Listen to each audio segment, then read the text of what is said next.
Yes, people, what's going on? What's going on? Welcome back to the channel, people. As always, make sure that you lot are smashed up the lights. Make sure that you lot are subscribing to the channel. Roll to 10K. I think we're nearly hitting 7K real soon. You know what I mean? Big up rants for the raid as well. Everyone else is going to be joining in a sec, people. So bear with us. I think these lot are just running a little bit late. You there, Jim? Hold on. I am now, yeah. Oh, yeah. I don't know what happened there, but your connection was going crazy, bro. But yeah, people, listen, Jimmy, Ads, Couch, all these guys should be joining in a second. I don't know what's going on with this connection, because on my side, I'm not lagging, but on you lot's side, it looks like you're lagging a little bit, man. But Jim, what are you saying, bro? You good? I'm good, man. How is everyone? Hope everyone's well. A big week. Well, big week coming up, isn't it, for us? Sunday. So, yeah, all good, man. No, 100%, man. And listen, we've got 156 people in the house already. Like I said, big up Rants for the raid. Big up everyone in here, man. Big up Jerry every single time. Big up TTM, you know what I'm saying? Like it says here, make sure that you lot are smashed up the lights. Big up Natty as well. All the mods, man, be active today, people. You know what I'm saying? Road to 10K, we're going to hit that real soon. You know what I'm saying? But listen, let's get straight into it, man, because today, listen, we'll speak about the game. But I definitely want to speak about this whole situation with Reece right now, because I'm still seeing a lot of people, you know, trying to cry about this whole situation about Reece inverting into the midfield and, you know, Reece James, I want him to be overlapping and, you know, this is the Reece that I know and I love. You know what I'm saying? So we're going to talk about that more as well, people. But let's break down the game first, because end of the day, Jem, that first half, bro, it was looking real scary, blood. You know what I mean? Yeah. It was looking very, very scary, bro. And for me, like, was going back and forth in the group chat, but it was very clear to see what the problem was, bruv. We were just very, very shabby on the ball. Our build-up was so bad, right?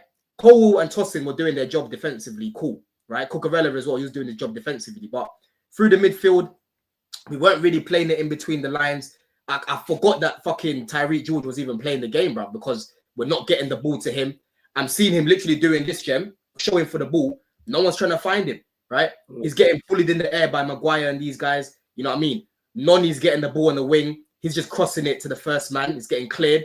You've got Neto going past people, but he's kicking it straight into the keeper's hands. I'm like, we're getting in positions right now to be doing a lot better than this. Palmer, indecisive in certain areas, you know. So I was looking at it going into the second half, and I was like, bro, we need to make sure that we come out and we show a little bit of quality. And that's exactly what happened for the goal. You know what I mean? The build-up play for the goal was mad. You know what I'm saying? We get the ball out to Neto. Caicedo was just spraying it about. It goes to Reece. Reece does the little pirouette on the ball. Before you know it, bro, Cucurella making that crashing run. And this is both fullbacks, yeah? Both fullbacks create for each other, bro. You know what I'm trying to say? Well, Reece created for Cucurella, and obviously Cucurella took the chance, and that's what 7 goals in 2025, which is crazy for a fullback. You know what I mean? Goal score. Exactly. What was your take on the game, first of all, man? A big up Couch as well. Yeah. Firstly, big up Couch. It's always good to see him here. You know, the myth, the legend, the Couch, we call him, you know, big up. Big up to Dodd as well. Guys, get him to 7K, man. If you ain't got him to 7K yet, he was like 2 or 3 away from getting to 7K. So make sure you get this channel over that by the time we finish this live, if you can. The game went how I thought it would, to be quite honest with you. I didn't expect it to be easy. I don't think any game for the last couple of months has been easy when it comes to Chelsea. You just don't know what Chelsea's going to turn up. However, I was quite shocked how poor we was in the first half in everything. Just the basics was what was really annoying me more than anything. We seem to just, you know, we seem to not be able to link up play. We struggle to try and get the ball up the pitch. We sort of stopped. We stooped down to Man United's level. Because as bad as they are, we just we made them look pretty. It made their defense look pretty okay, and their midfield, Mason Mount was getting stuck in and flicking balls and doing this. And I'm like, come on, man! Like, and it was just more frustrating more than anything. The only one I could say probably in that first half that stepped up and tried to get us going is Caicedo. But he does that every game. You know, he's just the one guy that seems to know how important it is and what it means to be a Chelsea player in a big game where we're trying to get Champions League football. In that first half, if you looked at us across the pitch, you would have just been like, do they want to win this? Do they want to be in the Champions League? Because it was just the intensity wasn't there. The chasing wasn't there. The pressing wasn't there. Nothing was there in that first half. It just wasn't at the level it needs to be. But how many times have we sat here every week and spoke about the lack of intensity in our first halves, the tempo, not moving the ball quick enough, not going down? I don't know why we like this and why we play like this, but it is a problem. And we got in out the second half, and it was just, I don't think the tempo got much better. I just thought that we started moving the ball a bit better, and we eliminated we eliminated Man United to just nothing. They just had nothing in that second half, really. We just, our defence we're pressing high, winning the balls quickly. And midfield was doing what they were. I mean, everyone was having a little bit of a dig at Enzo, don't get me wrong, but I knew there was something not right looking at. I told you lot. Jeb, tell the people what I said in the chat. Tell the people what I was telling you in the chat. Saying something's not right with Enzo. He must be ill or something. And I just said what I noticed with Enzo was that we just wasn't giving him the ball enough. Like, he needed to be more on the ball. He just wasn't that involved. And when he wasn't, it was just sort of, it just wasn't right. You could tell something wasn't right. And God be it, he was playing with one eye, and he had conjunctivitis, is it, in his eye, which is horrible, by the way. It's really horrible. That shit, yeah. You see, when you have that, bro, you need to get antibiotics, bro. Like, it's sticky around your eyes. It makes you feel ill, bro. Trying to play football with one eye at this level, bro. Impossible. Good. But do you know what? Big up to him for his commitment. I do think Maresca maybe could have took him off still and just put Lavia next to him, and and give us something, a little bit different if that was the case. But later in the game, do you know what it was with us? I always felt that we were going to score. I just had that feeling that something had to give, because Man United was so bad. You could see why they were 17th, 16th, whatever they are in the league. They are so bad. And, and it came with a bit of, let's say, individual quality. It came from the whole team, because apparently that goal took over 20 passes, and I think most players received the ball before it actually reached Reece James. So we had to work our way up the pitch with that ball to get it to where it was. Then Reece James got that ball. He done that little, Cruyff turn thing that he did, which was beautiful, by the way. It set him up and put Garnacho on his ass, which was lovely to see. And then, Lord be it, Cucurella at the back post, bang, top corner, and we're in. And then as soon as he brought Lavia on it was game over, because the pressing was just relentless. Further up the pitch, they couldn't get out. The midfield were all going together. The defence was going together. And then we just played it out from there and just made them look very easy to play against. But I just don't understand why we didn't do any of this in the first half. And some people will go, well, maybe it's because we need Lavia. But before Lavia came on, which was later in that game, we still looked better in the second half than we did the first, even though I don't think the tempo was third or fourth gear, if that makes sense. We were still like second, like working our way to third gear, So listen, I'm just, like I keep saying, all I care about now is the W's, boys. It's about getting the W's. We've got one game left.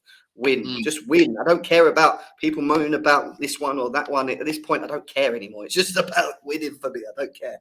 So 100%. Nah, big up, man. Yeah, there's been a lot of facts, bro. And listen, me and Couch was going back and forth. I say going back and forth, but I just spoke about the game. Big up AJ as well for joining, my bro. We spoke about the game, and Couch said, listen, I don't give a fuck about whatever performance. Just get me the 3 points, And for me, I was getting a little bit greedy, Couch. I was saying, bro, listen, United right now, they're relegation team. Let's be real. They're relegation candidates. They're basically the worst team in the league, if you want to think about it like that. Because, bro, the 3 teams that came up all went down. So these guys are championship teams, right? In the Prem, yeah, they are actually probably the worst team in the league. Them and Spurs. You know what I'm trying to say? So I wanted us to beat them with a little bit of style, right? But in the end, we did beat them with style in the end. Our quality prevailed, bro. You know what I mean?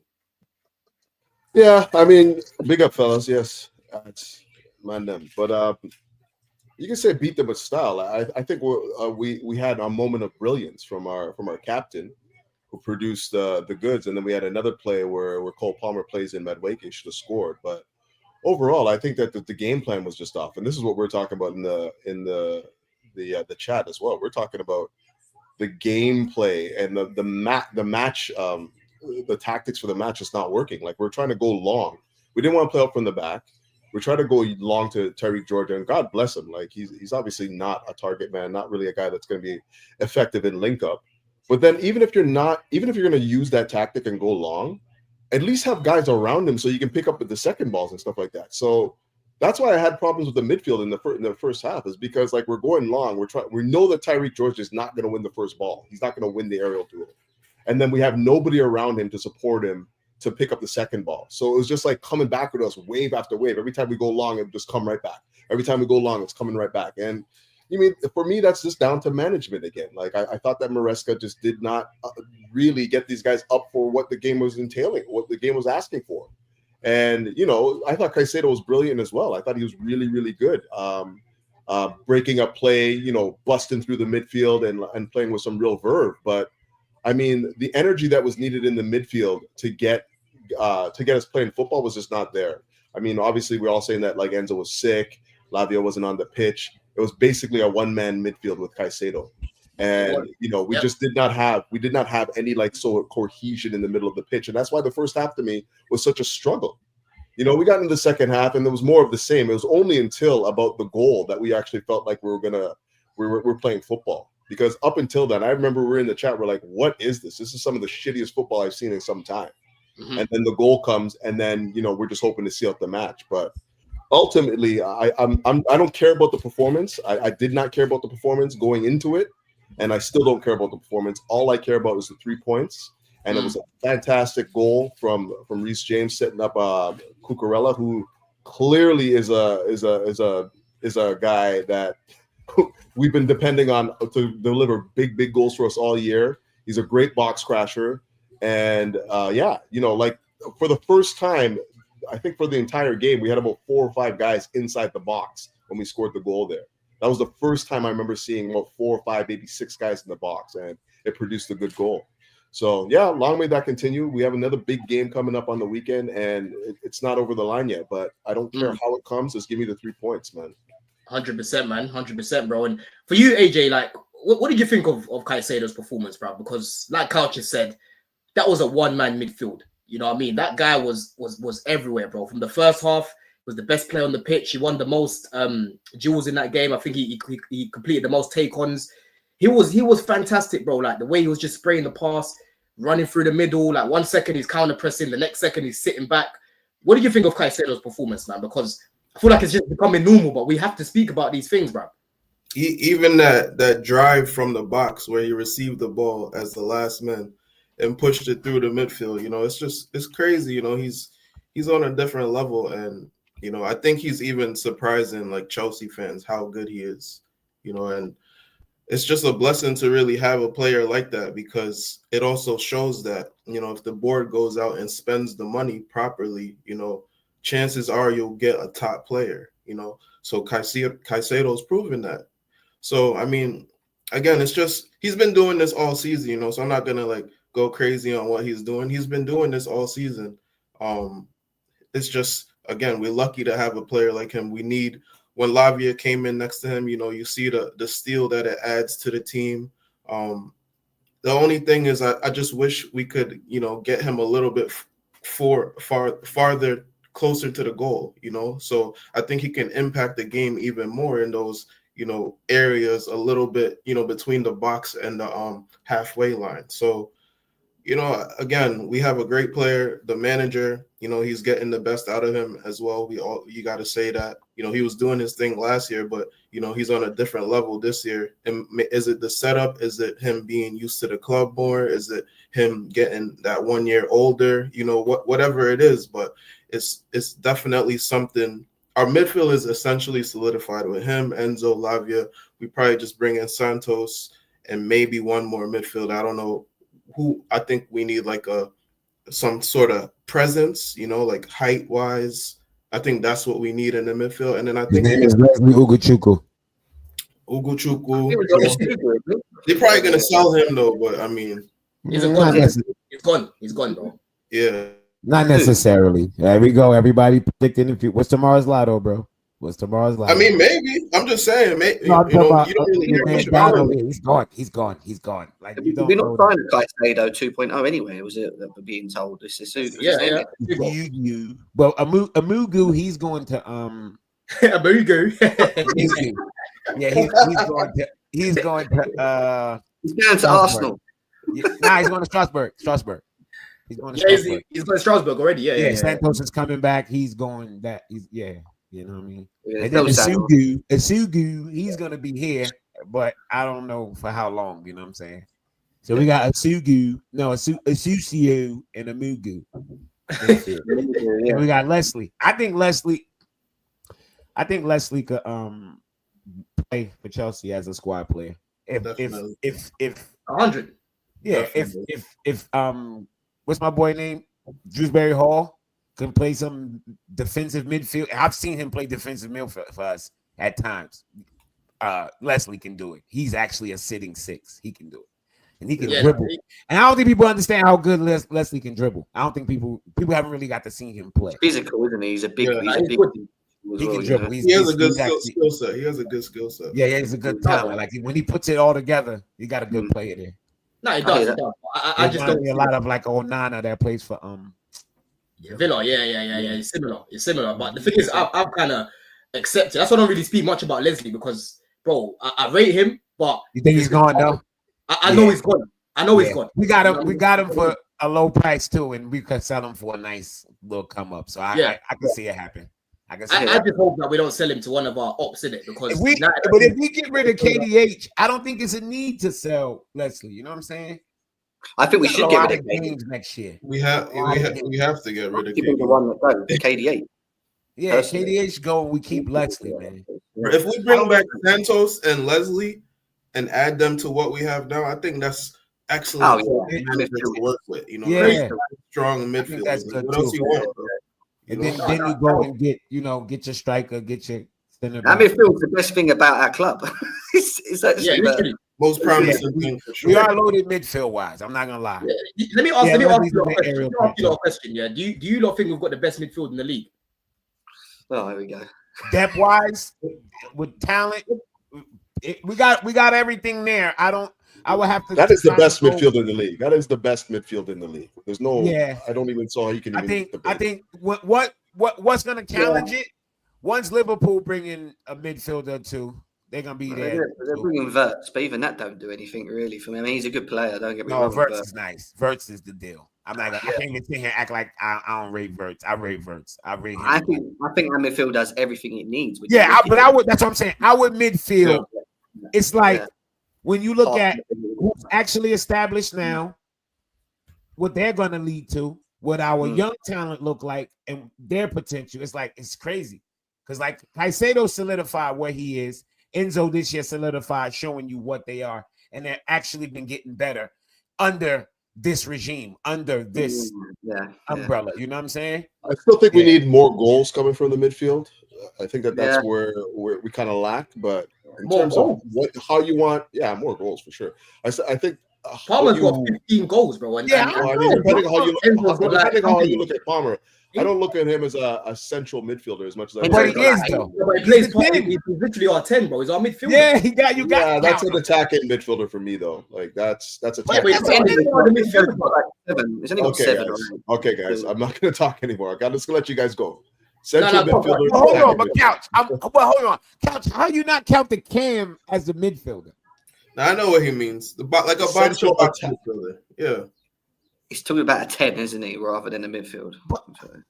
You're on mute, Couch. You're on mute, Couch. I'm sorry. People like to say this, yeah. I'm talking about 8s and 6s. Yeah, I agree. I include the number 10.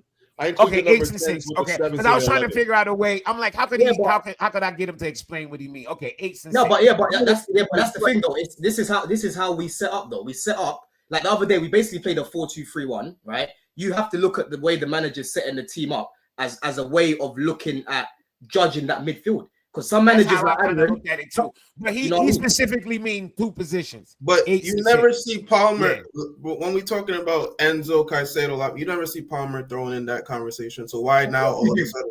No, because he's a midfielder, bro. He's a midfielder. When you're talking about the midfield pivot, our 2 midfielders that are in it. No, that's just the pivot of the midfield. But Palmer plays in the central of the park. What are we talking about? Palmer is he's considered an attacking player. That's what it would be. Yeah, but he's a Cam. Central attacking midfielder. That's what Cam stands for. Yeah. What does 10 stand for? What does that's the Cam. It depends on the word that you want to use. Where you putting Palmer then? If you're not considering Palmer as a midfielder, where you putting him then? What is he, a striker? He's an attacker. He's not a striker or a winger. He's an attacking player. An attacking midfielder. Yeah, an attacking midfielder. Yeah, but it's a different segment of the team. No, I think what Couch explanation breaks it down perfect. Exactly. 8 and 6. Yeah, 8 and Well, 6. my question today is, what other team in the league has 6 and 8 scoring loads of goals? Because it's just not really. This is what I'm there. saying. I think Declan Exactly. Rice talking got about like, loads how of many goals. I'm Rice saying got? more goals. Like 4 Let or me- 5 let in me- the league. I'm saying more Let goals. me go not through lots. this, yeah. Let me go through this right now because I hear this all the time, and it's usually Chelsea fans like to put down our team, right? Chelsea Reaper, Newcastle is better, right? Terry No, asked me they're this question. I don't agree with Terry asked me this exact question in the summer, and I said Chelsea have the best midfield in the league. This was before ball was even kicked. He said to me, what metrics would you look at? I said, I'll be looking at chances created. I'll be looking at assists. I'll be looking at goals scored, right? I'll be looking at, when I'm looking at Caicedo, how is he playing in terms of winning the ball back, all the defensive metrics, right? All these have got to be high up there, right? In terms of chances created, Palmer and Enzo are clear of whatever Newcastle have in the midfield, right? Wait. In terms of goals scored, Palmer and Enzo are clear of whatever Newcastle have. They're right? doing their job then, yeah. They're doing their job. And then when it comes to defensive midfield, Caicedo's been the best midfielder in the league, right? Yo, but let me tell you what. doing? Hold on, Don. I stick a pin because I don't want you to go too far. And this is what happens with a lot of football critiquing. Because Isak bags so many goals, they elevate what the midfield do. I It's knew like, you were yo, going to go there. I knew you were going to go there. You know what I'm saying? It's like, yo, the guy scoring goals in the front, that doesn't have nothing to do with these guys. Now, don't get me wrong, they play their role, but those chances created by Enzo and Palmer, they're usually missed by Jackson. If that was Isak. But our thing is Enzo is also missing chances himself. Enzo misses a lot of chances in front of goal. Yeah, but not from assists. Usually, a lot of Enzo chances are usually no. Jem, you know Enzo should have at least 5-6 more. Enzo should have like 4 or 5 more goals. Easily. Yo, in his Chelsea career, he should probably have about 10 at more least goals. 10 more goals. Yeah, about 10 more goals. This is what I'm saying. This is where your way of thinking is warped, right? You're saying only Moy gets into Newcastle's midfield. We don't need any of their midfielders, bro, because our midfield. None of their midfielders get in our midfield. What are we talking about? Who am I swapping out? I'm not swapping out any of our midfielders for this. And I rate Bruno G, I rate Tonali, and I rate Joe Linton. But you can keep that. I'm dead serious. I don't need it. Keep that shit. I'm not swapping out none of what I have. None of what I have. And I rate every one of them. Tonali starting ahead of you. Does Tonali create more chances than Enzo? No. I don't fucking know. Does he create more chances than Enzo? Because I'm talking about Bruno's better than Enzo. They don't do the same thing, stupid. It's true, though. It's true. They don't do the same thing. Yeah. Bruno could not play Enzo role and do it. No, he couldn't. He's not a creator. You know, for me, my top 3 midfield in the league, is Chelsea #1. Villa is a very good midfield. I'll put them second, right? You've got big ads as well. You've got Rodgers, who can ball carry. You've got Kamara, very good in that first phase, right? You've got Tielemans, fucking baller, bruv. Yeah, he's been balling this year. He's been balling after being written off. Tielemans been balling this year. Because he was you got Tielemans, and then you've also got obviously McGinn, right? And then you've even got what's my man's name? The guy that plays what's my man's name? The mixed race guy. I forgot his name now. Rodgers. Not Rodgers, the other one. Oh, Kamara. Onana's even in there as well. No. That's 5. And you could even play Jacob Ramsey. Yeah. You could even play Ramsey. You could even play Ramsey as well. Ramsey. They got their midfielders. They got a lot of talent in their midfield. Yep. And right now, I can't even share my screen. I can't even share my screen to show you the central progression, right? Central progression wise in the league right now, Chelsea are #1, and it's Villa that are second, bro. Newcastle, I put them in my top 3, but when it comes to like all these metrics that I'm judging midfielders by, chances created, assists, goals, you know what I mean? Caicedo, what he's been doing. I'm sorry, bro. There's no midfield that's outperforming. What about Liverpool, man? Can't talk to him like that. Bro, Liverpool, bro, they've got the fucking Hungarian Gallagher, bro, in their 10. That's why they're looking at. Exactly. Sabasai, he's fucking trash. Yeah. Trash. When it comes to Gravenberch. You see, you don't even know. See what I'm saying? I can't even show you guys right now, the stats, because I'm locked out of my Twitter for some reason right now, Central progression, bro. Only Chelsea have 3 players that have progressed the ball more than 200 times from the midfield. Only Chelsea, bro. You know what I mean? Go watch. That's what I'm saying. I like to watch other teams so you can open your mind up a lot more. When I'm watching other teams' midfields, bro, I'm like, bro, thank God we've got the players that we've got, bro. Because I see a lot of meaty midfields in this league. You know what I'm saying? There's only a few that I actually rate. Arsenal's midfield, bro. It's no surprise it's bottom. Their progression levels is the same as West Ham, bro. Yeah, and West Ham's midfield is non-existent. Go speak to any West Ham fan; they'll tell you how bad their midfield is. Arsenal's is level with theirs. It's level with Man United's. Man United have no midfield as well, blood. You know what I mean? None. It's no surprise that we're at the top. Trash bag. But go on, Ads. What do you think about our midfield, man? No, I think our midfield's cold. But listen, first and foremost, big up the panel, big up the chat, big up all Chelsea fans. Happy 1915 or 1905 day. Again, some clubs in London they can't relate, but no, our midfield is quality. And the trouble is that like you can have a great midfield, but the game is won in both boxes, and that's why we have a great midfield. I kind of agree that Villa's in my top three. They have a great midfield, but that doesn't mean that they're going to be fighting for the league because we haven't got the best attack, we haven't got the best defense. But in terms of the midfield, no, as much as I do really rate a lot of Newcastle midfielders, Tonali's quality, I think Bruno G is like right on the cusp of world class. I think he would be world class if he played for a top team. But do they get into our midfield? Would I take them over our midfield? Not necessarily. Like I still rate Bruno on the level of our midfielders, but I wouldn't necessarily take him over the guys that we got. And I mean, listen, Caicedo again, bro. Yeah. This guy is putting out one of the best midfield seasons I've seen from a Chelsea player, period, bro. I'm being real. It's one of the best I've seen. And like it won't stack up to the likes of what Kante and Lampard's done because they won big trophies.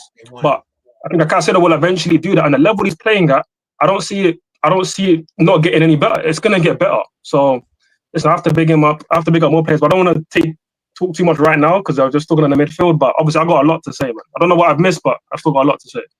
Nah, bro, listen, you came in. We were kind of just breaking down the game the other day. What do you think of the game, Ads? So unlike Couch, I do care about the performance. Like I know he cares and doesn't care. Like it's all about the win. I get it. Like if we won in the 99th minute with an own goal, cool. Care. I guess. Point of the season, I do not care, man. Just give me the 3 points, man. Seriously. Listen, I hear it. The only thing for me is like I want to see better because I want to go into Forest thinking, okay, these guys are actually playing like proper football and whatnot. And listen, I still think we're favourites, just about to beat Forest at their stadium. Although our away record is horrible. But again, pertaining to the United game, let's understand that United are trash. They had a good 25 minutes. After that, they were whack. And Højlund, that's the worst strike I've seen at the bridge this season. That's the worst strike I've seen at the bridge this season. And listen, I'm not talking just Premier League. I'm talking the farmers, the electricians, the plumbers he's seen on Thursday. He's worse than all of them. He's whack. Everybody. He's whack. He's whack. But listen, after the first 25 minutes, we handled them pretty well again. They were pressing man for man, and that's caused us issues in recent games, like the Newcastle game. But after that, we settled. We had more control. The attack was still kind of lacking. I felt like the wingers didn't give us enough end product at all. Obviously, Tyreek George, I felt bad for him. He's not a striker, and in games like that, he's just doing nothing up there. Palmer had an all right game, but again, for Palmer's level, you still want to see more. But yeah, ultimately, we got the goal from great individual quality from Reece James, who again we're gonna have to talk about him more in depth. Cucurella doing what he does, which was great. Caicedo obviously was top quality. Enzo was awful, but again he had pink eye. I don't know how he got that. I don't know what him and the missus are doing. Maybe that's why him and the missus broke up in the first place. I don't know. I'm just speculating. But yeah, he was awful. And I guess players like Enzo and the rest of them, they just got to think they're lucky stars. They got a player like Caicedo who's that consistent, that top, and in big games performs. And that's what I've been saying. I'm preaching all season.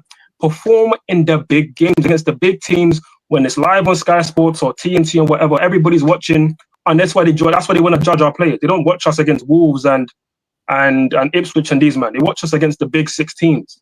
The games when it matters most. They're all going to watch us against Forest, and I need these men to step up. So. Big up all those man that stepped up. I will just make one more mention of a player. I want to big up Levi Colwill because this is a guy that it's very convenient to slate. It's very convenient to call him Levi Jeans and all this bullshit, right?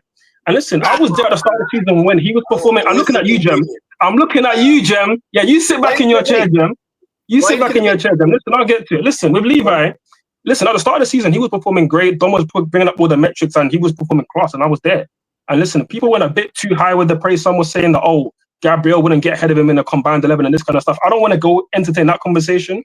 I feel like with Levi, the conversation's actually either here or it's down here. And I feel like when he was bad, people were very quick to slate him. And I get it. The performances were bad. I remember some of the Brighton games, he was, acting like a bitch, I'll be honest, he was. But your favourite centre-back at 21, 22, more than likely wasn't all that. They're just not all that. Listen, you need there's always like a natural maturation period that happens with these centre-backs at a young age. And I'm very proud of how he's performed in the big games when it matters, against Liverpool, Newcastle. This game, he's been top. So you have to big him up, man. So I got a lot of good performance, but I just wanted to big up Levi because can I just come on the back of that? He's easy to criticize. All I really wanted to say was the biggest thing, the biggest issue that we have right now with that back line is that we just don't have any veteran presence back there. And I don't care if you guys, Tosin's not that guy for me, okay? We need somebody that's been through the wars. If you put Colwill next to a real general, a guy that's been through battle after battle after battle, battle tested, Rudiger wouldn't be a bad show. You have a proper center back pairing. Because I think that guy just needs to be marshaled by somebody that knows the ins and outs of the business, right? That's his only issue. That's his only issue for me. My real questions of that defense and Colwill specifically was more down to their overall performances in moments that we've seen this season. We lack consistency across we've seen it all season. We lack consistency across the whole pitch, and that's just an individual question mark that I've had of certain individuals going throughout the season. However, what I have seen in the last couple of games of our defence is that I don't rate him that highly individually, but what I do rate him is, from what I've seen in his last couple of games, is as a core, as a group. I actually think Cucurella, Colwill, Tosin, or Chalobah, and now obviously Reece James coming in. I've actually rated the way we've defended as a team, if that makes more sense. Don't get me wrong, the level of the way that Cole played against Man City, he was chasing the ball out a number of times, again, winning the balls, doing his job. I get that. There are some moments where he scares me, where I'm like, why are you in midfield and leaving Tosin on his own who can't turn? Why did he do a give and go and try to really run that? Like, what the fuck are you doing, bro? Some weird things still, but don't get me wrong, I'm not going to criticize. I chalk that up to in the moment I'd be pissed. But like I said, by like Tuesday, I'd be like, yeah, he's 21. The fuck? But as a core, we've been better at the back. That's the thing. They've all upped their game and they're all defending as a team at the back better. Usually we have like an individual bozo or two at the back doing something stupid in the middle. It's not Cucurella usually, or it's not Reece James or whoever's on the right. So we usually have, when we usually moan about the two in the middle, right? They're the ones that are there that are usually doing something stupid or not doing something, should I say. I also think was Levi playing under his level, or was he just playing bad? Like, that's why we were criticizing him because he was worse than he should be. You understand? Yes, that was my problem. It wasn't. I know Ad said he conveniently was talking about him, but it wasn't convenient. We was watching him for like a year, and we like, bro, we've seen you play good, then we've seen you play how you playing now. So it's like, we're gonna talk about you, and you deserve. It's like mentality with me. Exactly. This is what it is for me, because you lot have heard me call this guy a lighty. Yeah, and if you're not from London, people, we call lighties guys that are a bit weak. Yeah, these light skin brothers, you know what I'm saying? Guys that are a little bit weak. Yeah, but there's this little bit that I'm liking right now, Jim. Man's getting stuck in. He did not want to let Ahmad breathe. I saw him do the same thing against Liverpool as well, and that's something that as a centre back, right? It's something that should just come natural to you, but to some people, it's not that natural to them. But what I'm seeing right now, clearly, Maresca is developing this guy and telling this guy to be more aggressive, and that's what I've been seeing, bro. That's why I've been really impressed with him, because I'm like, you're doing the things I see Fofana doing. Because we always talk about how aggressive Fofana is. Cole's been doing the same thing, bro. You know what I mean? I hear that. It's a good point. Just to be the agent point about the convenient thing. Like, again, I was there when he was playing bad, and I was criticizing him too. I just feel like he gets a bit more criticism than you would expect for a Cobham graduate, a young player. I just feel like other players don't get a longer leash to perform with. I don't really know why it is the case, but I just feel like he was getting it a bit too harsh. I could hear that, but my thing is, he also got gassed harsh, bigly as well. Yeah, so that's part of it, the criticism is going to match that same energy. That's really where he fell short. But I agree. He's the guy right now. But he did have a period earlier in the season where we were saying the same shit. So I'm just cautious of gassing these players because we've seen it, But they are young. This is what we deal with. The only other thing for him that I think is below the level that we need it to be. Is this aerial presence? He's just not very good in the air. Like I need a commander back there, somebody that clears everything. But again, if you put him next to a proper general, I still think you get a quality center back, you know. But yeah, the aerial presence is a problem. I also think that applies to Chalobah as well and some others. If you put someone that's Chalobah's a squad player, bro. Chalobah looked good with next to Silva. Bro. Chalobah's a squad player, bro. Chalobah would never be a starter. He's a squad player, bro. You know what though, Chalobah, you know what though, yeah, as much as I crash it on him, yeah, he's actually been told by the club, you can stay, but as a backup, innit? They've told him, bro, if you want to stay in it. But I don't mind him as a little backup. But when you're depending on him week in, week out, I just don't trust him. You know what I'm saying? But for me, I see a lot more potential in Colwill, bruv. Like what Ads is saying, yeah? People need to go remind themselves. Go watch Gabriel when Gabriel first came to the league, right? Gabriel, for me, right now, is world-class. He's a world-class centre-back, right? Whether he ain't won the trophies and that to prove it yet, but when I'm looking at all the centre-backs in the world and that, he's so good. You know what I mean? He's so good, bro. Yeah. Right? When he first came, he was a bozo. Every other game, he's making mistakes. He's just doing some fuckery at the back. You know what I mean? But he had to learn the league. He had to, you know, build a better partnership and all of these things. You're seeing right now with Saliba, this guy's not been looking the same without Gabriel, bro. Lost without Gabriel. And that's Saliba that everyone calls a generational talent, you know? Yeah. So when I was talking about Levi and Cole at the start of the season, next to Fofana, I'm like, bro, we need to build that partnership. Oh, Colwill's not good. I'm like, bro, we haven't had a set partnership at the back for so long. Look how many times Potter kept changing our partnership. Look how many times last season Poch kept changing our partnership. Yeah, your centre back partner should be like your wife, blood. You know what I'm saying? They should be like your wife. You know what I mean? You see them every day. You play with them all the time. When you're chopping and changing, it don't help. It does not help, bro. You know what I'm saying, Couch? Yeah, I know exactly what you're saying. But if you rank Gabriel, he's world class to you, right? Yeah. And where's Colwill rank? He's kind of just like burgeoning. He's still kind of come up. I think Colwill can become world class in the future. So he's on that trajectory. So where's Viega then on this? Vega's not world class. But we haven't got only world class. Oh, I just remember a couple of weeks ago we were talking about this, and you're like, "I'd be so real, man. I take Vega over Colwill," and now it's like you're flipping it again. No. Couch, don't change what I said. Don't change what I said, man. Couch, don't change what I said. What I said was. Who was there? No, Couch, don't change what I was there. No, I was there. Let me not so, what do you remember hearing? Bro, this is what I said, bro. I remember that Vega. If I was there, if I was manager, Vega would have started over Colwill. I remember that. And hold on. This is what I said. I said Colwill dropped off. During that period, I would have dropped his ass, but with the view to still bring him back. I would have said to him, bro, right now, you're not playing well. Let me take it out of the firing line a little bit. You wait, man up. Yeah. Look what happened with Sanchez. Sanchez got dropped. He came back into the lineup. And lately, we ain't spoke about his baldy much, which means he's doing his job, bro. Wait, so you don't think Vega's a better defender than Colwill? I do think he's a better defender than Colwill. I do. Oh, okay. So you do. I do think he's a better defender. Yeah. But that's what you said. Okay, so you still say with that. So where does he rank? Yeah. Okay, so then he's a little bit higher than Colwill then.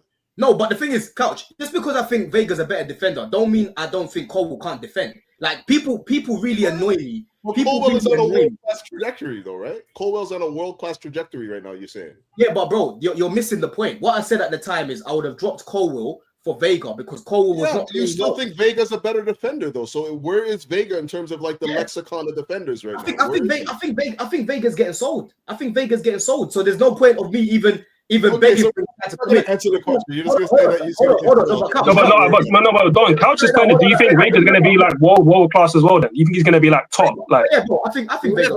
He never played for us in that position. Well, he's going to play centre back somewhere else, so that's his main position. And if Dom thinks he's better than Colwill, then he's going to be world class. If Colwill's going to be world class, then Vega will be good. One thing he'd be better at Colwill is hitting the ball. That's for sure. That's the. He's been. No, Dom. We just wanted you to say that. So in 4 years' time, we can revisit and see if Vega's, performing at Barcelona or in the Segunda B division, innit? We'll just see. Bro, listen, whatever Vega does, bro, hopefully he gets himself a good move, innit? You know what I mean? But I never once said, let's just drop Colwill and play Vega. There was a reason why I said drop Colwill, because he wasn't playing well. We were literally all sitting here complaining about him, bro. I saw man against Brighton, AJ, falling on the floor, getting chopped on the floor. I saw man against West Ham crying on the floor and shit. You know what I mean? So What am I gonna crash because I'm saying drop him, he's not playing well. But this is what I'm saying though. Like all these guys are young players still learning their craft, right? Mhm. Like the whole idea of like just chopping and changing, just like out of form player, this and just saying, oh, all of a sudden this guy's better because I haven't seen him in like 4 months. Like that's the thing I can't take. That's what I don't like hearing that stuff. Like I've seen this guy 4 months ago. Trust me, he's better than Colwill right now. I'm like, based on what, man? Like, just give it time. These young players are gonna impress you at sometimes, and you're gonna be very disappointed in them sometimes. That's part of growing in football, learning their game. So you're gonna have moments where you're gonna love their game and you don't like their game, but just don't get too emotional about it. Is what I'm saying, man. Just relax. I hear that point too. You know. I hear that point too. You know what I mean? But for me, how I kind of look at it, bro, I'm thinking about the club and getting results more than I'm thinking of Colwill. And at that time, bro, I'm telling you, Colwill was stinking for a good month, I'll probably say. Every week, I'm just seeing this guy just not playing well. And I'm like, it's scaring me, bro, because our defense, it isn't great. It wasn't great as it was individually. As these guys aren't the best. We ain't got the best defenders in it. Let's be real. And he wasn't playing well. So it's one of them ones where it's like, let's teach him a lesson. Similar sort of thing as what I've got for Jackson. Teach Jackson a lesson. Drop him and play Gil, and hopefully that should wake him up. And that's what I wanted to do for Cole. I wanted to drop him to hopefully wake him up. But lucky for him, he played through the bad form. He got through the bad form. Do you get what I'm saying, AJ? No, I agree. Like the players, they still have to feel some sort of like consequence of not playing good. That's the one problem that the squad didn't have, like in that A team, B team period that I didn't like. Like if somebody's you can have a bad game, right? But if you have 2 bad games, 3 bad games, and you don't fare, your position is not up for grabs, that's a problem. And yeah, I agree with that. What does that mean for Cole Palmer then? Because he's been shit for a while. Bro, I've been calling out Cole Palmer since last year, bro. Since how often do we say, bro? Me and Ads was calling out Cole Palmer. He was getting bigged up too much and being too inconsistent. So, but we don't have a player to replace him, you know, and that's the thing. How often were we saying, look, give Felix a little chance? We might not rate Felix like that, but let's see what he can do. You know what I mean? It's the same principle, same principle here, but what I don't like is a player to just do whatever they want to do and there's no punishment at the end of it, bro. You know what I mean? You can't be out here misbehaving and I'm not gonna punish you, bruv. You know what I mean? I'm not gonna manage it like that. You know what I'm saying? It's the threshold though, like because we're talking about 1-2 games and then drop. I'm not necessarily sure about that. So it wasn't 1 or 2 games. It was a minute. I don't know. I have to go back and look, but I know Colwill in particular, he didn't go on no bad run of form of like 10 games or something like that. Nah, it wasn't 10 games. Okay, so what would it have been then? It was about 4 or 5 games in a row where we're sitting there going, "What's he doing?" It was a minute, bro. It was a minute because Joe, I can't remember. It was a bad run because I remember coming on here and talking about him every week, having to say like, "What is Colwill doing?" Like, he's just, you know, there was the home games against Brentford where he went to play the ball back, and I think it was Brentford, wasn't it? And they scored. The West Ham game was a shocking game where he got bullied by Jared Bowen. I've never seen someone get bullied by a 5'6" midget in my life like that. It was bad. There was a number. The Man City game away was poor as well. I'm looking at the stats right now. So Man City was a 5.7. Terrible game. I remember that. Nobody played well that game. Then there's the West Ham game you're talking about. Wasn't very good in that one. And then Brighton, when we played Brighton that time as well. I remember Aston Villa. I remember the Aston Villa game was poor. Aston Villa, yeah. Forgot about that. Yeah. So yeah, about 4 or 5 games we're talking about here, right? But when we're bigging up squad depth, that's the problem. We can't, because at that time we was also saying, "Oh, we have squad depth. Look at our team. This, that, and the third." We weren't using the squad depth in the and that's I get what you mean, but like there's very few guys like again, like maybe it's just me because I don't necessarily rate you guys know what I feel about Badia Shield. I don't want to see him come into the game. That's just how I feel. Like he's actually been steady. He's been good in the Conference League. He's found his level for sure. I see you want to sell him. He's found his level. Yeah, hell yeah, I'd sell him. Are you kidding me? In a heartbeat. No no one's been crashing on Badia Shield this year, bro. You know what I'm saying? Yeah, he's not playing. I remember that game. What do you mean nobody's been crashing on a guy who's not been playing? What are we doing? When he's playing against Newcastle, he got us knocked out the Carabao Cup. What are we doing? Go remind yourself, yeah, cool. Listen, yeah, you see when I went to fucking Leicester away. I'll never forget Leicester away. Yeah, this guy was fucking good. This was this season as well, bro. You know what I mean? He was quality. That game. He was quality against the Championship team. Yeah, cool. Up when he played against Tottenham, he was shit against Tottenham. You know what? On the right and on the left side of the defense.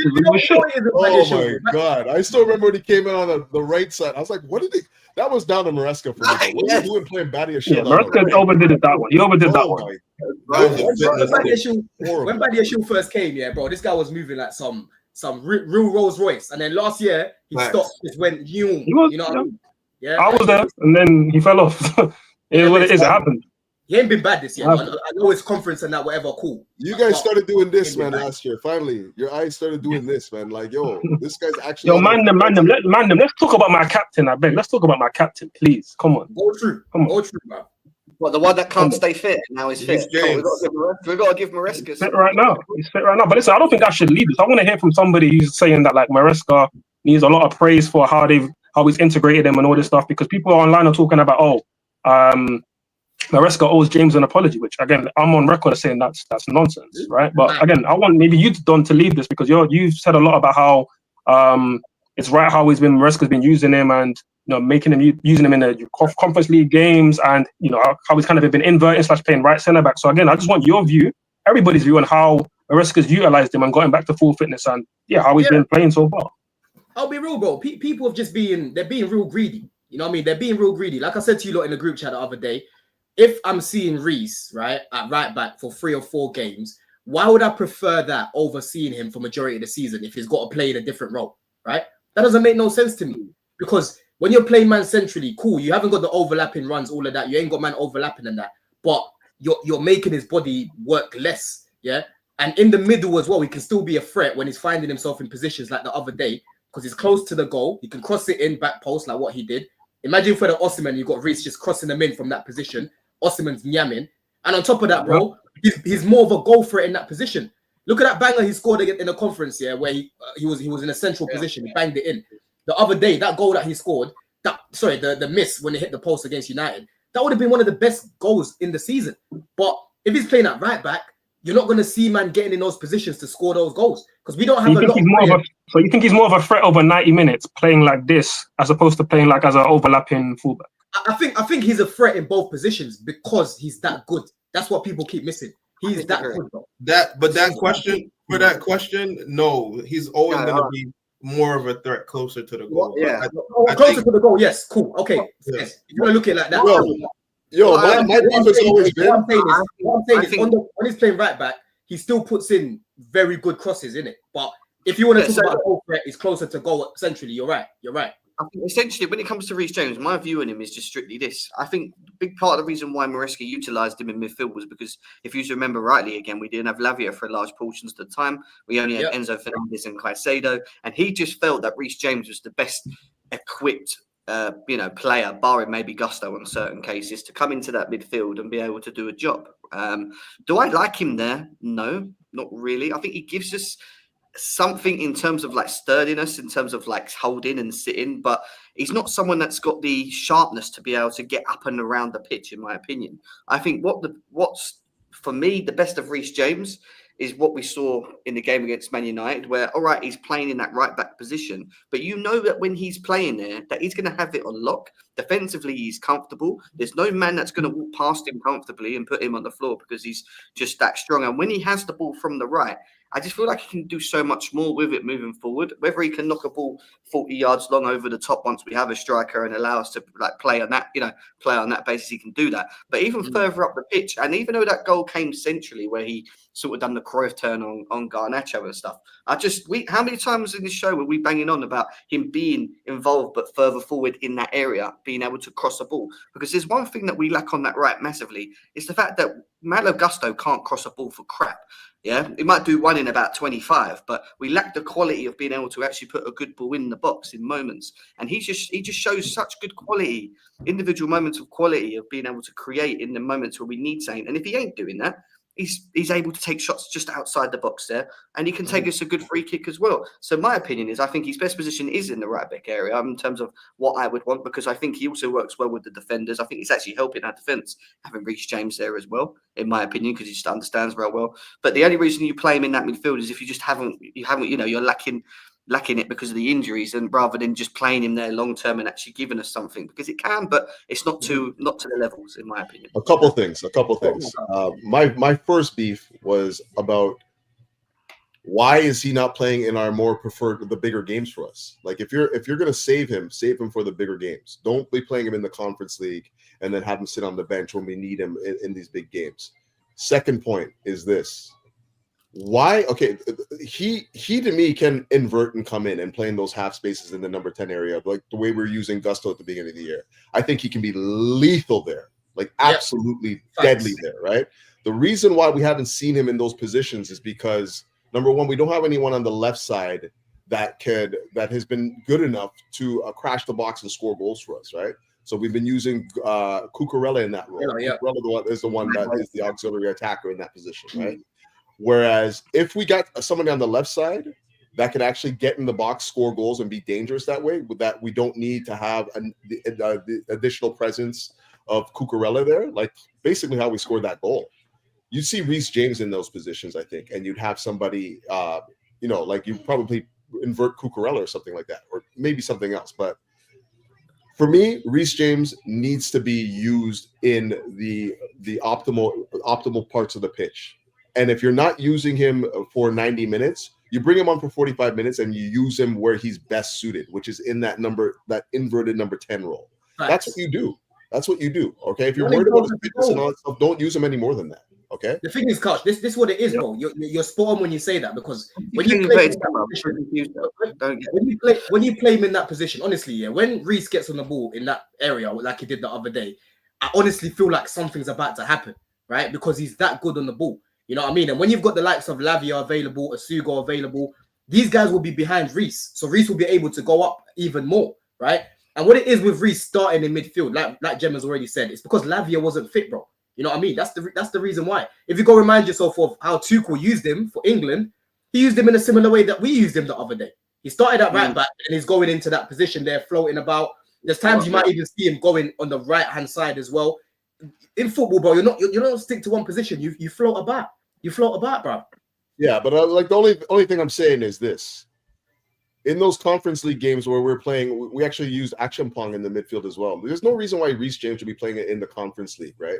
In those games where like playing against a bunch of farmers, man. You save him if you're worried about his fitness. You save him for the 45 minutes when you need him in the Premier League against big opponents. Don't have him sitting on the bench. We talked about this before, and this is I just want to hammer that. You don't know about that. I think Reece James is best suited. Yeah, but you don't know the schedule they got for how they work him. All that plays the factor. Bro, he played in the Conference League. You're not listening, Couch. When he plays a part in that too. In low management, when you plays a role. So they're not gonna, so for me, it's not gonna be like, okay, he played this week and we're gonna sit up. No, it's a schedule. Like, okay, you have a spot. So for me, 40. His schedule would be playing in the Premier League and not the Conference League. However, you need to work that out. Couch. That's not how it works. What do you mean? How you can't get anyone on the how it works. Regime? That's not how they do low management. How does it work? How does it work? I don't know, but that's not how it works. I don't know how it works. That's how they do it. I watch it in the NBA all the time. They low manage. It be big games, and you'll see the top player bench. And you be like, damn, why the fuck is he sitting down? So you've never seen somebody why they do it. So you never see. So you're killing me, bro. You're killing me. Low management. That's what the fuck they call it. I get it, but I don't know it. I don't know why they do it. I don't fucking do it. I'm gonna allow it. Here's the problem. It's new to you. It's not new to me. It's not new to me. It's not. So if you watch NBA, of course I do. Kawhi so Leonard. You don't know what I'm talking about. You've never seen a red. Hold on, wait. Have you not ever seen? Are you going to let me finish? Let me ask you a question. You're not going to let me finish. Okay. Wait, let Jim land and then Couch. You come in. Go. Yeah, let me ask you a question. So you've never seen a player back from injury play some games, and then a big game he doesn't play, and you like, what the fuck? This is the important game. Why he didn't play? And they say management. Mhm. I'm telling you. And then you'll see the next night they're playing somebody that's not important. He'll play. And you'll be like, what the fuck? And they'll say, it's the schedule he on. What you're You asking me why they do it? I don't know why, but that's so how they do it. You're basically saying they're easing him back into playing regularly, right? Yeah, I think these cases, I don't know why. Okay, what I'm telling you is, there's not one schedule you can put a guy on to get him back into shape. It's not this is the optimal way to use him. I'm saying if you don't use him, if you're not letting me finish, you're not letting me finish, man. Okay, so yes, you have a schedule for him. This is your schedule. You're going to be playing 45 minutes for the next 2 weeks, right? So instead of allowing him to play the 45 minutes in the Premier League, they're saying we're going to give you the 45 minutes in the lower league conference league, right? And then you're going to sit for the Premier League. And then they're going to keep on working back on that schedule. What I'm telling you is I would rather them use that schedule in the Premier League. Start him in the Premier League. And then when the hamstring fall off the fucking bone again, y'all gonna be talking about how y'all want to sell him and y'all hate his guts. This is what I hate about our fan base. When it happens in the conference league, then what happens? What happens in the conference league, then what happens? When it happens in the conference league, when does it happen? When it happens in the conference league, then what happens? You said it yourself. You said it to get the point. Does he have to play as hard in that? Then he has to play in the Premier? Yes or no? Wait, so why is he playing in the Premier? Is it a fair play? Guys, it's load management. Bro, he played in the Prem. He's played in the Prem. He's played in the Prem this year. So what are you talking about? At a different pace and a different speed and give out a different fucking energy. Am I the only one that understands that he's played in the Prem? Hey, Couch, is it? Hold on, let me ask Couch a question. Couch. Is it a fair point? Hold on, Couch. Is it a fair point? Because you're both right in what you're saying, right? Is it a fair point, Couch, to say that the Prem is obviously more intense than the Conference League? Of course, yeah. So is Jimmy not right in saying that he'd rather prefer his man for him to manage? It's not even me. It's what they do. I watch load management in basketball, so I see it when I watch them do it. I've been saying this all year with Jay. This is not like today I said this. From the beginning when people been complaining about Reece James, I always said, yo, if you watch basketball and you watch Kawhi Leonard, you will understand load management. You won't understand why, but you'll understand the basics of it. They put them on the schedule and they stick to the schedule, no matter let me explain it to you. What. Let me explain it to you now. So let me explain it to you because I'm from Toronto. I watched Kawhi Leonard win the title under load management. They never sat him. We're not talking about that. We're talking about what he's doing now. They never sat him in the crucial big games. They sat him against the New Jersey Nets, the Brooklyn Nets. And we're talking about Kawhi Leonard now. Oh my! I'm talking about Kawhi Leonard when he won the title for the Raptors. That doesn't matter. You know how many times when he was load managing. Okay, when he was load managing. When he was load managing, this is what they did. When we won the title, this is what we did. This is what we did. When we won the title, this is what we did. Okay? We load managed him. We load managed him. We load managed him against teams that did not matter. And then when we played him in the playoffs, he was ready to go in the playoffs. He played every game in the playoffs. He played 39 minutes again. You 39 minutes again. You are wrong again in the playoffs. You are wrong again. That's when load management became a thing.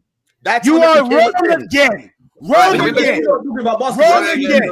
The load management he's doing now has nothing to do with no fucking Toronto. He's been hurt 3 more times since he left there. 3. We're talking about from he been with the Clippers, not Toronto. He's been hurt 3 more times. They changed how we play. He barely plays in the regular season. What are you talking about? You don't know what you're talking about. What are you talking about? You're talking about fucking Toronto. He's been in the Clippers for like 4 years, bro. Let me ask you. Okay, Jim, I really don't know what this guy's talking about. Because the load management started long before he got to the Clippers. I don't even know what he's talking about. Let me I ask don't you even know a what he's question. talking about. The Let load me ask management you a started long before he was even on the Clippers. What he's doing now is not what he was doing then, because he was still getting hurt. Was he load management on the Raptors? Were they doing that then? No, I'm talking about what he's doing now. Okay, they weren't doing that.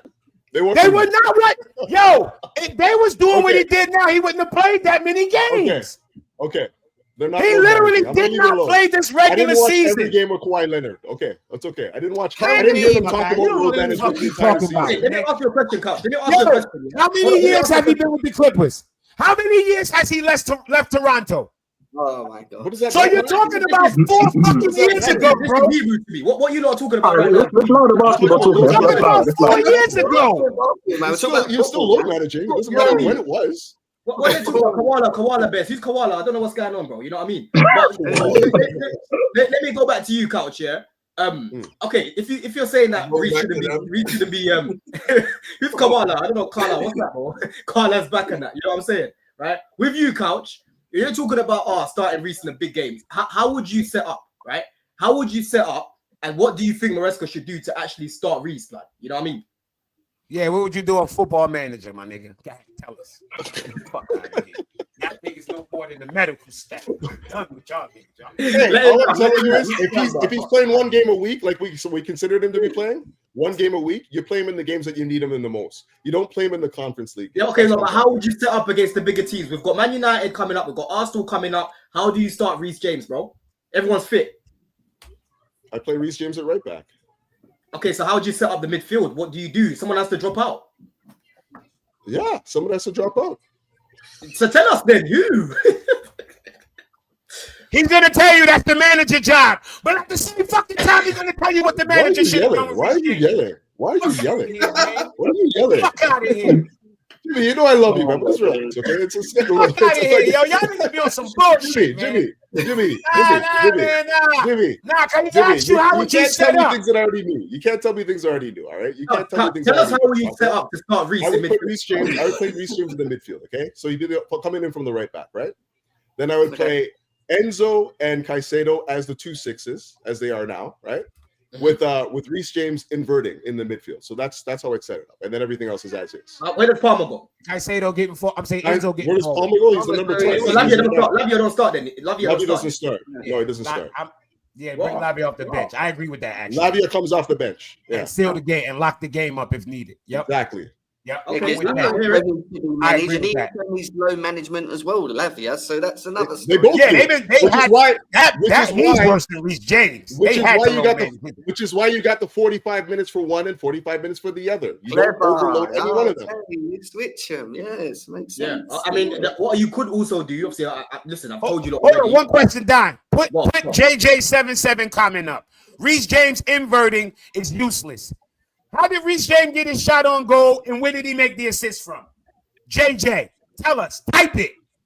Was he out in the right wing, or was he inverted in the midfield? Which one?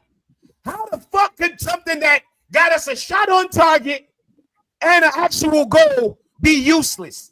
I mean, This is why I say I don't. People. Oh no, they got opinions too. Stupid people, opinions don't count. Only emotions. That's it. That's the only time a stupid person in me has. JJ, where you at? He was in Enzo's position, if you remember, when Reece James crosses the ball, Enzo had to move out of the way. he said Reece James shot on goal didn't come from the right wing, you fuck. It came from the chat. Now I know about JJ don't want to talk no more. That's it. That was literally. Listen. I've been patient. I've listened. I hear Jimmy. Again, it's hard not to hear Jimmy because you shout a lot. I hear Jimmy. The reason why I brought up this topic, right? Again, because I remember a few weeks ago, we were having this debate about how Reece James should be utilized in the team, blah, blah, blah. It's mainly at the time me and AJ going at Jimmy because we were talking about why can't we use Reece James more in the attack? Our attack was absolutely bleeding, having no goals again. We didn't have Jackson. We're talking about, we missed Jackson because he wasn't here. Obviously, he came back. He still started that gaff out. We were missing Noni. Neto was there, playing up front, doing a shift but not getting goals. Palmer was going through his goal drought. Sancho wasn't giving much. George wasn't really even being used, right? And my whole point is, if you look at our team on paper, the two most prolific goal scorers are the guys you trust most in terms of an attacking action. It's Cole Palmer, who was out of form, and Reece James. And my point is, you have Reece James there. Why can't we find a way to utilize him where he's in the attack and he's getting opportunities to get crosses in dangerous areas, to get passes off in dangerous areas, to get shots off in dangerous areas? Now, at risk here, I'm going to make a basketball reference. I'm not going to talk about players. I'm going to just make a reference. I had it in mind earlier before you man did the madness. I won't mention no Kawhi, no LeBron, no nothing. Nah. We'll keep it chill. But my point is, in NBA, you have a 5-man team. Let me just say that. Don't start telling me. No, hold on. Let me just say that before you say that. Don't start telling me about Johnny Wilkinson and that. Yeah, or Johnny Wilkinson. Johnny Wilkinson. Things I don't know about. Brother, you don't. Man said Johnny Wilkinson. But listen, man, just sit and listen. Just sit and listen. Listen. In basketball, a 5-man team, you have your shooters. Let's just say for Golden State, nobody can disagree with this. Curry's an amazing shooter, right? For the most part, you want him to be in a position to shoot. Let's just, again, in the football term, he's just like your best shooter. Like, let's say Cristiano Ronaldo on a team. You want him to be getting the shots off most. I'm saying for Chelsea Football Club this season, we were giving our best shots to people like Noni, people like Neto, people like Jackson who are in shit form. I'm saying for Reece James is the best way to utilize somebody like Reece James, who's one of our best shooters in the team, one of our best creators in the team, is the best way to use him at right centre back or left back or on the bench in Premier League games when we're lacking goals. Of course, it's not the best way to use him. And listen, again, I give Maresca credit for how he's brought him back into the team and made sure he hasn't got re-injuries. That's great. I appreciate that. If we're talking about how to get the best out of this team and get more goals in the team, one of your best weapons is Reece James. And when we're trying to create angles for people to shoot, Reece James isn't a factor. I don't like that. And listen, United, when he got into the final third, he created damage. And he wasn't in the final third a lot. That's my point. My point is, yeah, you can do something inverting. You can also do something overlapping. You can even do something crashing the box. I want to see Reece James utilized in a way where he does more of that. Not in a game against United where he does it 3 or 4 times. Because how many attacking actions did he have against United? He had maybe 3 or 4. And he had 2 crazy moments. If he has 6 or 7, he has 3 or 4 crazy moments. If he has 10 or 12, it's half or more. Yeah, but that's why I'm saying, bro. It all depends on who's playing in midfield. Because if Lavia's behind Reece, you will see Reece go up more. But if it's someone else like Caicedo by himself, for example, yes, Caicedo, can win the ball back and that, right? But what normally happens is when Lavia comes on, you see Caicedo start to counter press a lot more. He goes up a lot more. So I think it's a situation where it's like, depending on who's behind Reece, it will determine how high up he goes, if that makes sense.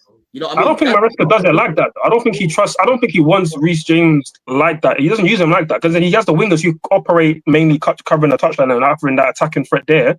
He gives Cucurella that license to go up. And listen, that's been a masterstroke. He's crushed the box great and got us goals. That's great. I give him credit for that. I feel like you have Reece James, who again is one of our best weapons in the team. Why can't he have more license to go forward and be in attacking areas? Then you have somebody else cover for him defensively. I don't see why we can't do that. Also, let me ask you and he could also add, he could also add a lot of assists to his game. But guess what? We got no striker to score. So so then we need Reece James in the attack because we know he gets goals. But let AJ come in. Did Reece James break his role for that goal? Was he supposed pretty much? Yeah. No, he didn't. You know what it is. He went forward because when we pen teams back that much, like let's get it simply clear, right? He was a right centre back against Man United. He only inverts when we have so much pressure on the back line that you can afford to put Reece James also in the attack to join Cucurella and our front 6. Then we can do that. But again, in normal game state, Reece James is a right centre back. He's not able to get into the attack and join that much. But that's so I don't like that. That's one of our best attackers. Yeah, but the thing is, that's because there's someone in that pocket that's already there trying to create and trying to cross it in. Enzo, Palmer's and that. They're the ones that are in those pockets. And that's what I'm saying to you. You only see Reece really go up when it's covered behind him, bro. I've noticed that. Yeah, but that's a function of the system, though. But that's what we're trying to point out. Because in normal game state, like Ad said, Reece James would be 15 yards behind where he was with the ball. Yeah. And again, he crossed the ball to Cucurella, who's normally the person who joins the attack, and the rest of the defenders stay back. So Reece James sort of broke his role. Now we did have. Let me finish. Hold on. I'll come off the back of that. Go on, finish. We did have full possession, and we were pushing, and Man U was pinned. They were low block. Let him land, Jim. How often throughout a game is the scenario gonna be that where our full team is in the opposition's half and our right center back is on top of the 18-yard box doing a Cruyff turn and crossing the ball to the left back? That's not gonna happen, majority of the time. We don't want to live in the 8. There's an 80-20 rule. We don't want to live in the 20. You want to live in the 80. And you're right. But he's not. Let's just be real, okay? The game called for it because we're looking to score. So we're looking to put more pressure in the final third, right? This just speaks to what I was saying earlier. Like, use him sparingly in that role. Like when you need him to score goals, you need that last 45-minute push. That's when you put him on the pitch. Don't waste him. Don't waste him playing him in the right back position when he doesn't have any impact or influence in the final third. Bring him on and put him in that position to influence the final third. That's what I've been talking about, right? The whole time. But it's not like we went against what we normally do. This is just us pushing forward, it's usually the last 20 minutes of the game that we push, throw the kitchen sink at everyone, 5 men in the box attacking. That's what happens. And that's I think what Ads and AJ are saying is they want to see that more rather than just seeing it for like 15 minutes in the game, which is a fair enough point. But no, here's the problem with that. Here's my problem with that. We can't want that and then be like, oh yeah, our defense is shit. We can't want both, because if our defense is shit, you can't just be risking throwing guys forward, throwing Reese forward, throwing that guy forward. We're getting fucked going the other way. You got to compensate with another. But that's the point. I think that's the compensation. It's a balance. It's balance and timing. Yeah, you compensate by having someone like Enzo drop back a bit more. Because for me, I prefer Enzo deeper. Enzo forward has been pretty good this season, but I still prefer Reese James going forward. And then you utilize Enzo's passing range from deeper. I feel like you can compensate for Reese being forward in many different ways. This solution. The thing is, though, you know what's so good about this conversation, though? You know what I love about this convo, though, yeah? This shows how good Reese is. Because Reese can play so many different roles. Versatile. Right? Yeah, he's so versatile. He can play so many different roles. He's one of the best in the world, bro. He's one of the best in the world. And that's why I want one of the best players in the world to be in a position where he can affect the game more often than not. Now, hear it. I think he can do that more in home. I think he can do that more in home games, though, guys. I think when we're at home and we're up against a low block, for example, that's when Reece James could be at his most effective, like we saw against Man United. Our home games is where I think we will dominate most of the possession and be further up the pitch later in games if we haven't scored. And that's where we should be utilising all our best players further forward to either create or to fucking score. Basically, that's against the bigger teams, yeah. When you play Reece, if you start Reece and he's, you know what it is, man. It just hurts me when our wingers, and I like Nani.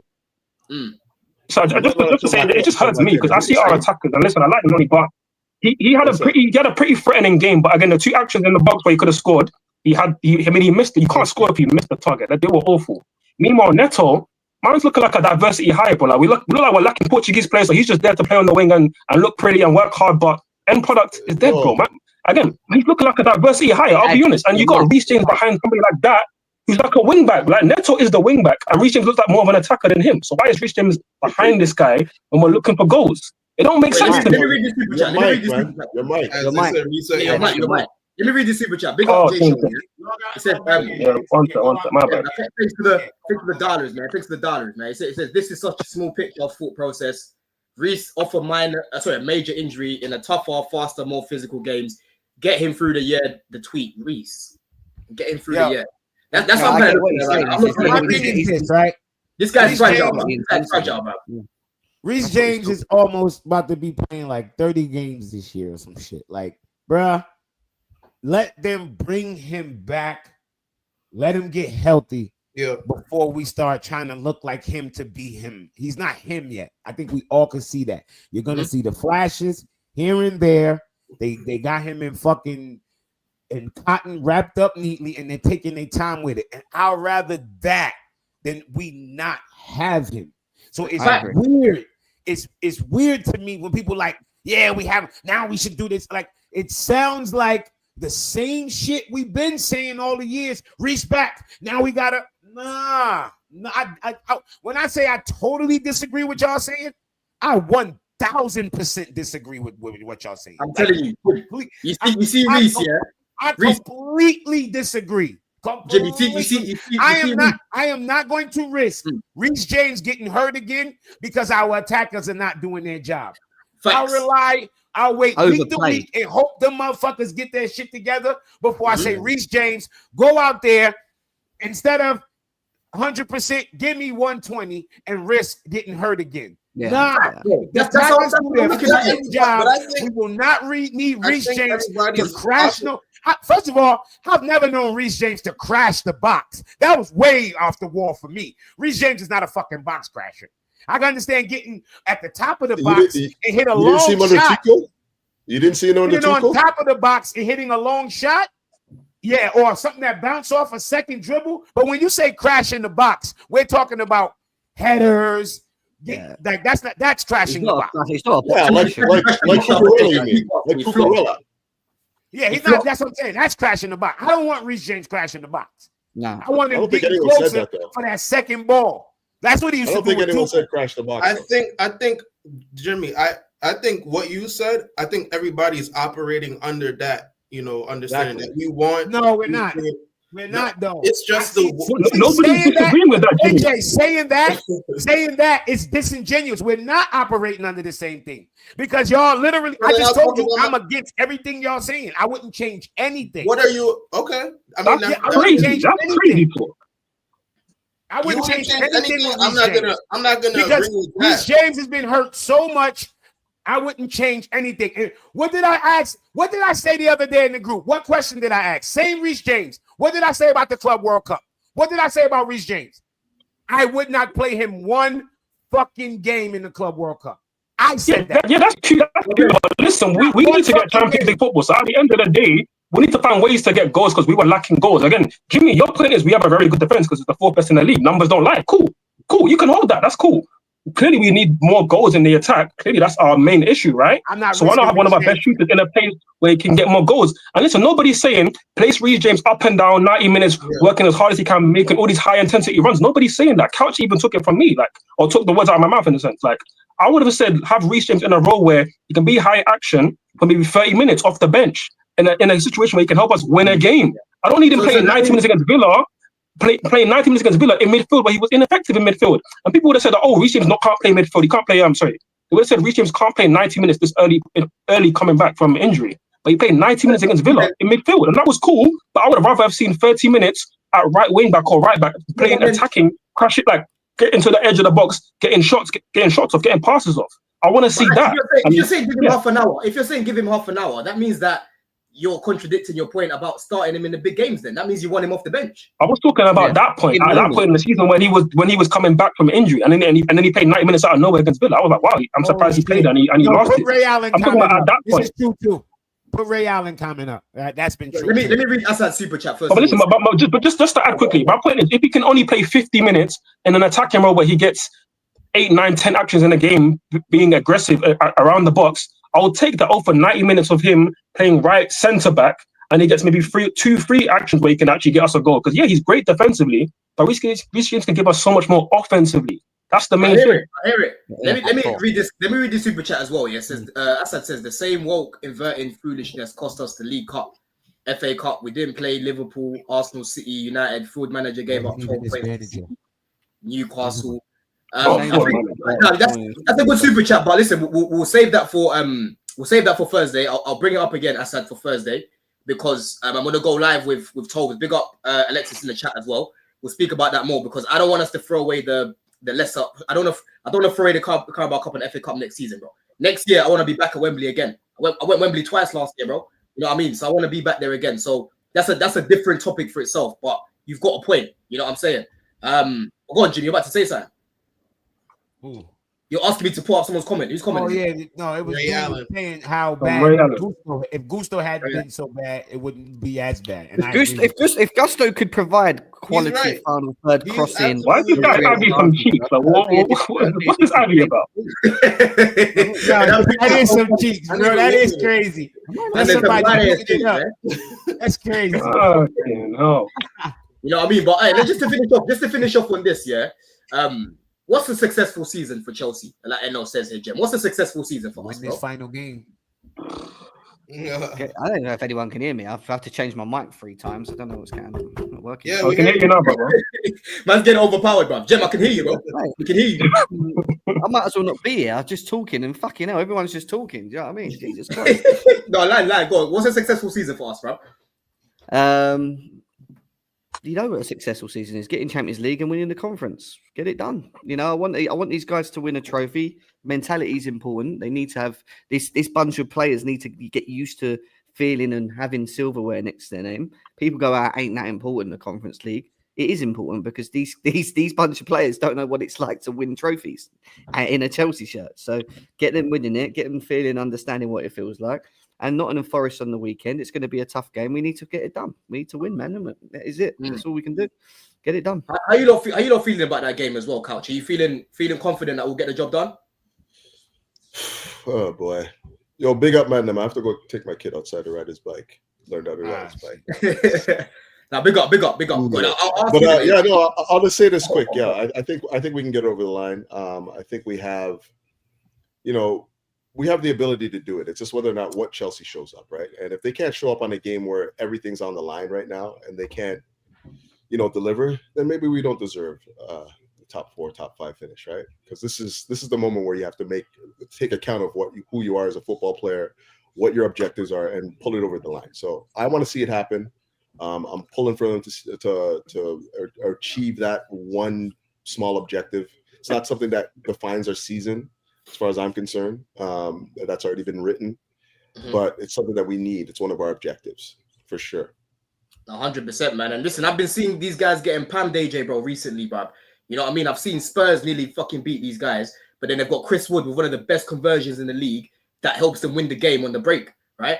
So we need to be fucking clinical because we are going to create. They're going to be rocking. It's going to be hard. 10, 15 minutes, you get over that wave. But when we keep the ball and we're quiet in that crowd, hopefully score first, I can see us doing it, bro. You know what I mean, AJ?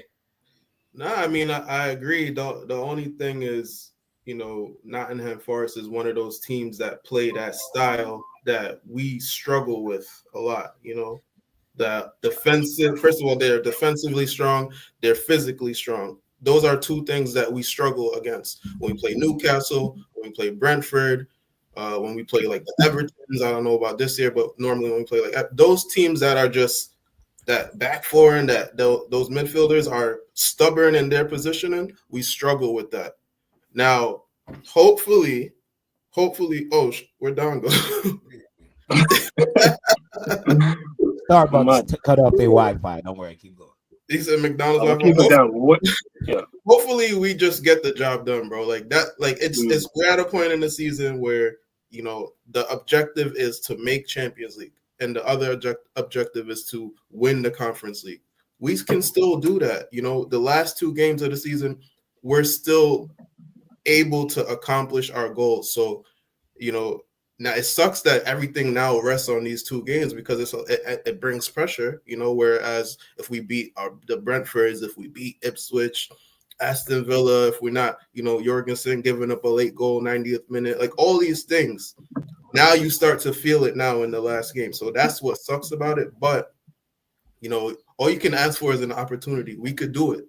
We just got to get the job done. So hopefully we could get the job done. Nottingham Forest, they've been falling down for like a month now. They've just been going backwards for like a month. So hopefully we just, add to that problem and just get the job done, bro. We need Champions League. We need a higher quality of player. We need some different excitement in the club. We need something to just move forward to. We've been in like this quicksand type shit for like a good 2-3 years now. Like it's kind of like boring. You can see how the fans are. Everybody's like fighting each other. You just watching the games at a point earlier in the season, you got tired of watching the games. It's just we just need to move forward. So hopefully we could do it. 100%, man. And listen, Jim, this is something that for me right now against these guys. I think Murillo is going to be out for this game. He looks like he came off against West Ham. AJ, check the private chat as well. He didn't come off. He played. He played. Didn't he get injured, bro? He came off. That's why he came off. He got injured, but he came back on. Yeah. Oh, he came back on, yeah? Okay, so you'll probably be there. But yeah, I would probably play Neto up top for this one. I don't think Gil was going to start at all. I'll probably play George on the wing for this one. What were you saying about the striker, bro? I don't know. I don't know. To be honest, I don't fucking know. I don't even care. I don't care if you put 11 center backs out there. They just need to win. Like, the main thing I want to see is how these guys are up for. Because I ain't trying to hear about, oh, the manager didn't get them up for it. This ain't the type of game the manager gets you up for. This ain't, you don't need that. Let's go get them guys speech in the locker room. Yeah. This is a position, just like last week was. We were saying it in the chat. The players got to want it. Second half came out, but players still didn't look like they want. And then it switched on, and then boom, boom, Reece James scored a goal, whatever. And then they actually got better defensively after they scored, to me. Like, they actually settled in. Nobody lost their mind. Everybody locked in. That showed me a lot. So it's like, just do it one more week. One more, bro. Did we play them? And like, that was a game before last year when we played them, innit? The game before Bournemouth. Like, this was it was last season. It was one of the last games of the season, and I remember Hudson-Odoi scored. Then Reece James came on, had a good impact. I think got an assist. I think you got an assist. Your boy Mudryk scored in that game as well. Palmer got an assist. Mudryk. Who? Mudryk, bruv. You know what I'm saying? Hey, you know he scored that game. I don't remember the name, brother. You don't remember? I don't remember drug kicks like that. I'm sorry. My Just know if that was him that got that stuff that Palmer gave to Madueke the other day, he's fucking bagging. He ain't falling over like Bambi. Nah, chill. What are we doing now? Look at the revisionism. We couldn't go one stream about Mudryk prop. We couldn't go one stream about Mudryk prop. You telling me Mudryk would have controlled that with his first touch? Get the fuck out of here. That shit would have been in Rosette. That dude's touch is horrible. Mudryk's first touch is. But this touch thing is a myth as well. It's a myth. You know how many? Mudryk's first touch is not awful, bro. You know how many times I see this guy? Yo, bro, we really gonna argue if Mudryk has a first touch? You know what I mean? Yes, bro. Because I've seen. We don't need to argue, man. We don't need to argue. Everything bounces off that dude. You know what I mean? But hey, how you feeling for the game, man? Like we have to solidify that midfield, because on that transition, boy, it's gonna be Anderson. You know, fucking Morgan Gibbs-White, probably his last game for Forest as well. It looks like, you know, Vert's ain't going to City right now. They'll probably go to Man City, so he's gonna want to fucking play for something, bro. You know what I mean? So that midfield, bro, we need to win that midfield battle, bro. Yeah, we do. Listen, it's important that we get back here. Like, we need to be back where we belong, which is here and competing for this shit. Not this fucking Conference League, Europa League shit. I ain't here for that, man. But yeah, it's a huge game. Am I confident? No, because like our record away from home has actually been quite shit in 2025. Like, the Fulham wins are big outlier. In fact, our home form is actually the best in the league in 2025, which is crazy. Like, we won every game other than the Ipswich draw and the Bournemouth draw, both 2-2s. Other than that, we won every other game, which is crazy. It don't feel like that, but that's the truth. But away from home, it's not been great. Again, Forest haven't been great of late either in terms of their form. So it's a strange game. It's going to be a cauldron of an atmosphere. Their biggest game in decades. It's massive.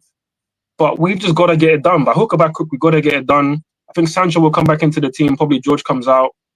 It should be Neto up front. And then, I mean, Noni, I would probably start Noni right wing, but you could start Noni left and Sancho right, see how it goes. They both had good performances playing as like traditional wingers on their stronger foot. So we'll see how it goes. But again, it's just another big game where I need to see the big players step up. And I know Caicedo will be there. I know he's going to be on that pitch and he's going to turn up. If Enzo's got both eyes there, he should be good. He should turn up. Palmer, I'm going to need you to turn up. So listen, this is what it is. But again, it would be our biggest win of the season so far if we go and do it. Because it's Forest away. Tough place to go, tough place to win. I don't think they've lost many there. So we've just got to get it done, bro. Because listen, it's great whenever we jump into the Europa League and the Conference League, we more often than not, we win it. We need to keep that record going against Betis and win that. But Champions League is where it's at, man. That's where the money's at. That's where there is no excuse for this ownership. Because again, we're all on this ownership. We all need to see big boy moves in this summer. We need to go and see a big striker signed. Ideally, a proper centre-back signed as well. And this might not happen if we don't get Champions League. So it's all on those players. It's all on the manager to get it right and get the job fucking done. I should be going to this. That's what I'm saying. Listen, I might be going to the game, innit? I'm waiting for my plug. You know what I mean? I'm waiting for my plug. So I might be a Nottingham, bro. You know what I mean, man? But listen, solid stream, people, man. We had some serious numbers today. Still got 252 people in the house right now. Big up AJ, man. It's good numbers, people keep subscribing. It's on the algorithm. Yeah, love for 7K, people. Love for 7K, man. But AJ, what have you got coming up, man? Love for coming on, bro. Bro, I'm just watching, bro. I'm a fan. I'm just watching. I'm a professional guest. I'll be here next show. Inshallah, you know, and all of that. You got the TikToks up right now. I got TikTok. I haven't been making videos, bro. I've been kind of busy. And just, you know, we've been dealing with a lot of, I feel like it's just been the same for like the past like month, you know, it's, you know, we've just been fighting for the same shit. So it's really like, JJ, big up. yeah, real shit. It's just been the same. I'm watching the NBA playoffs. You see the Knicks, they cooking. So, you know, tap in Wednesday.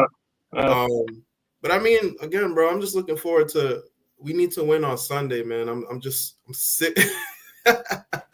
Who that for? JJ knows what this. Oh yeah, Indiana, Reggie.